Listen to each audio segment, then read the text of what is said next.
Good morning. My name is Brian Wheeler. I'm the executive director of the Big Hole River Foundation, but I've also been a fly fishing guide for 20 years, and I work for the Big Hole Lodge up out of Wise River. And we are here today with J.M. Peck out at his ranch in Melrose, Trapper Creek Ranch.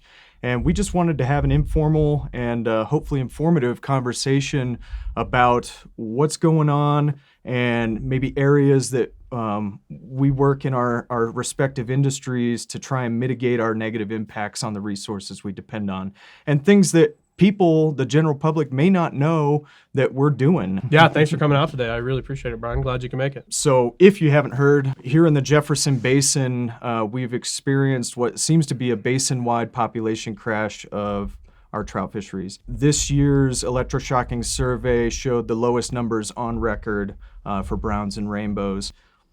And we're hoping we can get some resources and attention paid from higher ups at the state to look at this and consider the potential impacts on the economy. Regardless of which industry you're in, we all depend on a cold, clear, healthy river.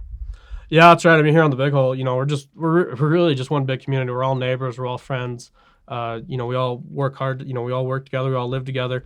I know from the agricultural side, when we look at things more broadly, we know that vibrant rural communities are key to successful farms and ranches. So I know for me, I want to help out any way I can to, ensure that we have that vibrant rural community, and that takes a strong economy, not only ag economy, but also from our other largest industry in the state, recreation. You're not just a rancher, you fish as well. I grew up doing it. I wish I had more time to do it. I grew up floating the Big Hole and learned how to fly fish and love it, passionate about it. So yeah, definitely. And I think a lot of people are. Some of the best fly fishermen I know are ranchers. So. Yeah. It's neat. You float with one of these old timers and you can learn a hell of a lot. We've been lacking in terms of getting together in that way, and maybe sharing some of that experience or insight. And that really comes from being willing to have the conversation, and it comes from approaching in good faith with each other. Yeah, and nobody wants to see the river, bad things happen to the river. I mean, nobody wants to see that. I mean, drought years are incredibly difficult, and they probably always will be, because we're always gonna, there's always gonna be that argument about, where should the water go, and everybody's in a tough position. Yeah. But when I look at the issue, you talk about the declining fish numbers. I mean, everyone has a vested interest in the Big Hole being healthy. I mean, I do. I don't want to see that go away. I don't want to see that, beautiful stream, so we all have a vested interest in helping that. So yeah, I guess for me, I'm like, what can we do to help? And how do we get together and have these conversations that, we're not adversarial, because we're not adversaries, and sometimes it feels like it makes for good headlines in the paper. But I mean, it's just not how progress happens. Certainly. Progress will happen through collaboration, and if you look at the history of the river, when it's had some big issues like 89, the drought of 88, 89, and I think we're in the same place again. We need to collaboration and getting everybody on board. All right, so in the interest of being just totally blunt and frank with each other, I'd love to ask you, as a rancher, what are the 3 things that most irk you when you look at the fishing industry, the commercial use industry, or even just public use as fly fishermen in the Big Hole?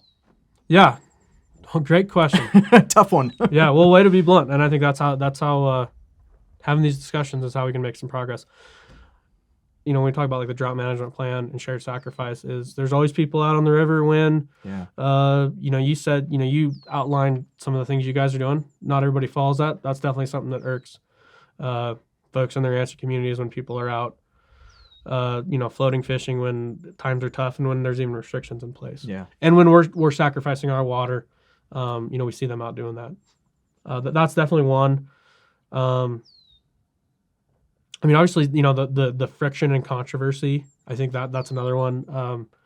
Lack of understanding what we're trying to do. And that's a two-way street. I mean, that's, communication on both ends. Sure. But sometimes it feels like, you read something on Facebook or, somewhere on social media and you're like, well, that's not true. Right. And directed at the ranching community as a whole.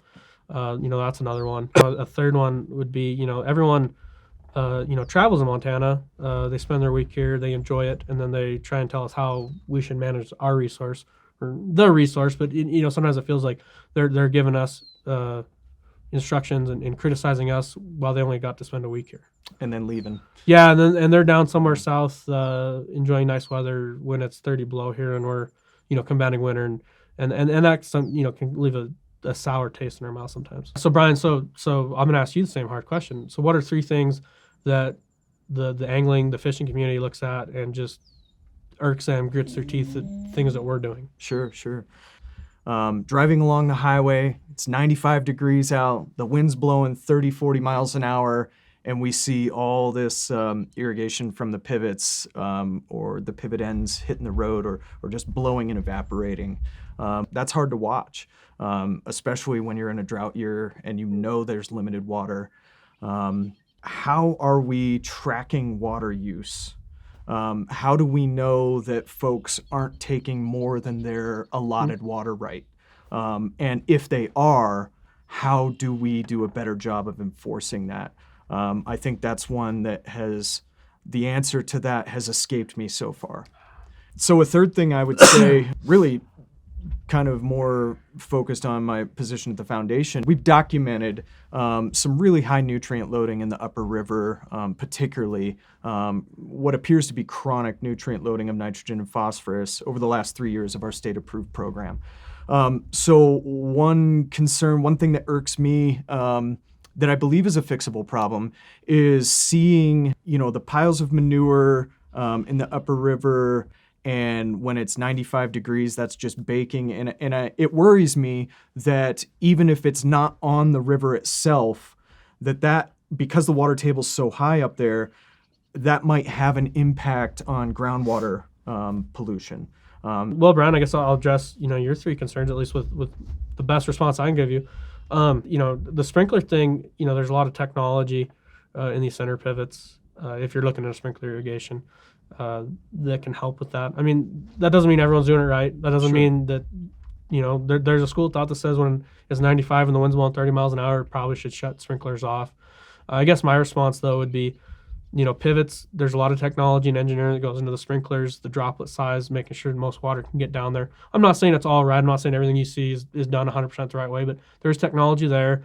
There's just trying to get over the field. If you're down in an area where there is a water commissioner, you're only given water on certain days, so you're trying to use it. If you turn your water off because you see an issue, then your water will be gone. Not everyone is under those constraints. Anywhere where you see like the wheel line or the hand lines, those are typically on somewhere between 10 and 15 day rotations. So if you miss a day and water's short, you're trying not to miss a day. So those would be some of the contributing factors that I would see in that observation. The other point I'd make is that pivots, just because a pivot's running doesn't mean it's not running at a much reduced rate, because that's controllable with the pivot. But there is some method to our mayhem and a lot of science to how we're irrigating and a lot of thought put into these systems. So Brian, you brought up tracking and enforcement water uses. That's a very interesting question. Some areas that would be easy to do. If you're familiar with Montana water law and how that goes, places where water is contested. So that would be where 2 users are contesting water usage. There'd be they'd have a water commissioner appointed, which is someone appointed by the court to monitor and delegate water usage. Gotcha. In those cases, all the water users are going to have weirs and measurement devices so that water use is very well regulated. In those cases, it would be very easy to document and very easy to provide. Be very easy to go to those landowners and they could tell you, here's my water right, here's how much water I use. Water commissioner could attest to all that and actually regulates that. A lot of, on the Big Hole, and I just know the Big Hole because I live here, a lot of our water, we don't contest it. I'm not contested on my tributary of Trapper Creek. So, and I don't have any weirs. So no, there's not a very good way for me to go and take you up to a ditch and say, yeah, my water rights and of course most of my water rights are in miners inches, but we could convert miners inches to CFS or whatever it is. I don't have a great way to probably show you in real time like what I'm using. I have a really good idea of it, but I'm probably like a lot of people, I don't have a good measurement weir. I do have measurement tools. I'm not flying blind here, but and a lot of that we went through with the adjudication process. Right. The state made us find ways to do it. It's not like I just open a head gate and say, good luck. Sure. And I understand your concern about nutrient pollution. I think when I look at that, and I've heard you say that to me before, and I've heard other people talk about that. And if that is the sole problem leading to all the issues on the Big Hole River, I guess that would give me some hope because I think that's a solvable problem. I mean, it won't be easy and it won't be all at once, but there's ways to reduce that, to move the cattle around, and it's just something that I guess I think a lot of us in the ag community, we just take for granted. We don't think about it. I just live with it. We could walk 5 feet. We're kind of surrounded by cow manure where we're sitting. Right. It's there. We're just so used to it. It's just part of the process that we're aware of. So I think it's sometimes something that maybe we don't recognize as being an issue. And I think sometimes it's hard to comprehend it as being an issue. And I guess that's where, you're coming in with the foundation and doing this state-approved study. And I think if there's, you're going to draw some correlations to that. I'm not saying it's easy, but I think it's a manageable problem. Right. And I guess I'm looking forward to seeing more of the results of your study. And if that's where it points, I think that's something that the ag community can really help in an area where there's some solutions that can be found. Glad to hear you say that, because I feel the same way. I feel like these are pretty fixable problems. Yeah, and especially if we can get, funding, like federal funding we talked about. We got this big farm bill coming up, and there's going to be a lot of money earmarked for conservation. And these are the types of projects I think that, you can get NRC, with your data that you're collecting, getting NRCS involved, engineers involved in coming out and identifying some of these problem areas, and then saying to the ranchers and landowners, hey, here's, how we think we can improve the resource, and here's some funding you can get to help you implement those problems. And I think anytime you can bring science into the conversation, I think people are going to respond to that when you have data. Like I said, now I'm interested to know that. That's an interesting question about manure. And, if you look in the spring around a lot of these places, a lot of people are bringing manure out of their cows and spreading it on their fields. So are we I assume we're getting that nitrogen into our ground, but we definitely don't want to. And as the rancher, we don't want to see it wash away down the river anyways, because that's our fertilizer. So, that springtime manure, that's an important thing of what we do. Yeah, and to clarify some for the audience too, like if you're not aware, you absolutely need those nutrients in soil. It's not that every bit of nitrogen and phosphorus is bad. That's not the issue. No, not at all. Nitrogen's key. And, when we talk about something else that people don't, I guess, sometimes realize about cow manure is you hear people talk about sometimes like the loss of topsoil and being a huge concern, and it probably is. But cow manure, that organic material that's in cow manure, the beautiful thing that, ruminant animals do, the way they're able to digest those complex carbohydrates and make them into not only nutrient-dense food for us, but also the way they convert those through their bodily systems, and what comes out the back end is also a key part of how we can make more topsoil or make new topsoil. How do we optimize that process so we're not getting nutrients into the river? I think one other consideration too is, historically we've had way higher flood levels on average year to year, where if you're in the floodplain or your pasture is in the floodplain, you got a natural influx from that floodwater covering some of those lower pastures, which was a source of nutrients. We haven't seen that for a lot of years. That's true. We've seen very low flows, and I think the areas where we have issues where it's directly in the water line or getting flushed away by high water, those are the areas that we have the low-tech tools to address with folks that are willing and folks that give us a chance to go out and find that funding so it's not coming out of their pocket, because it exists. And, a lot of that is predicated on trust. If you and I can't even have this conversation, then we're not going to trust each other. Yeah, if we don't trust each other, we're not going to let it, you're not going to let anything happen. So I think that's trust is key. So, JM, now it's my turn to respond to what irks you, as a rancher viewing the fishing community. And, the first one I definitely share with you, actually. You talking about looking out when times are tough and you're seeing people fishing closed stretches or restricted stretches and basically just not following the rules. I can tell you that the outfitted users are not doing that because they'll get fined, and we want to protect our professional license. I will say that I've seen it happen. And part of that goes back to what we talked about, personal responsibility, is that as an angler, as a hunter, as a user of any of these public resources, it is your responsibility to know what the regulations and restrictions are. That information is available at every fly shop that carries the regs when you buy your license. It's available on FWP's website and updated regularly. One of the other things, kind of part and parcel with this social media, it doesn't really reflect reality. And so when we see, kind of what you were getting at was when you have a fishing community or people within the fishing community that levy this charge against a rancher in a very unproductive platform like social media, it gets ugly quick. Yeah, it does, and that's a two-way street.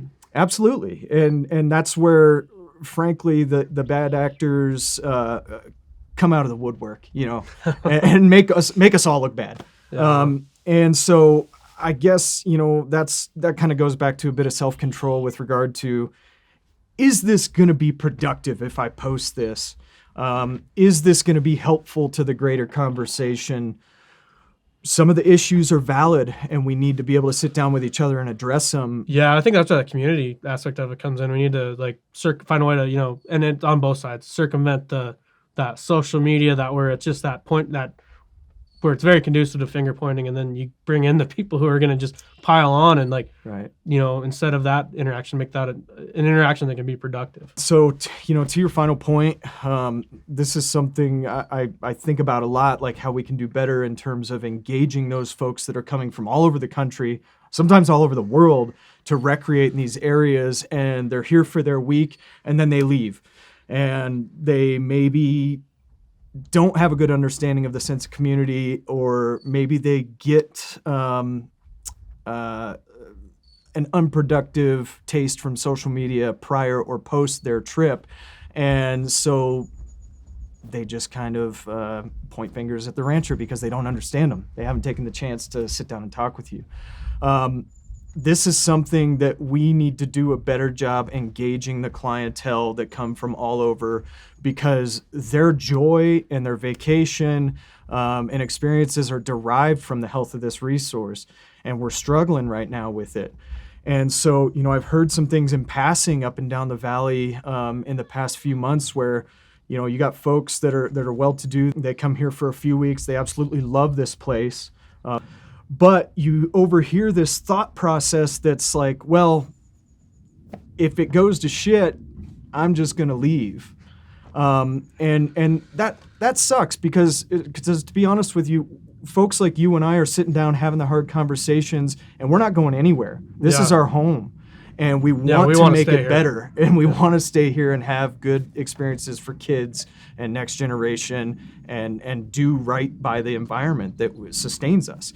It's like we all have the connection to this place, and if anything, I would like to speak to those folks and just encourage them to take an active role in helping support these areas you come and recreate in and depend on for your joy, because we need it, and believe me, we're working hard at it to ensure that you got healthy ecosystems to come recreate in, and we want to support our families. So yeah, that's right. Well, I've always said, someone wiser than I once said this, and I agree with it, is that in agriculture, in the farming and ranching community, we all operate under this unspoken social contract, and that social contract ties directly into private property rights that we have in this country, and that's it.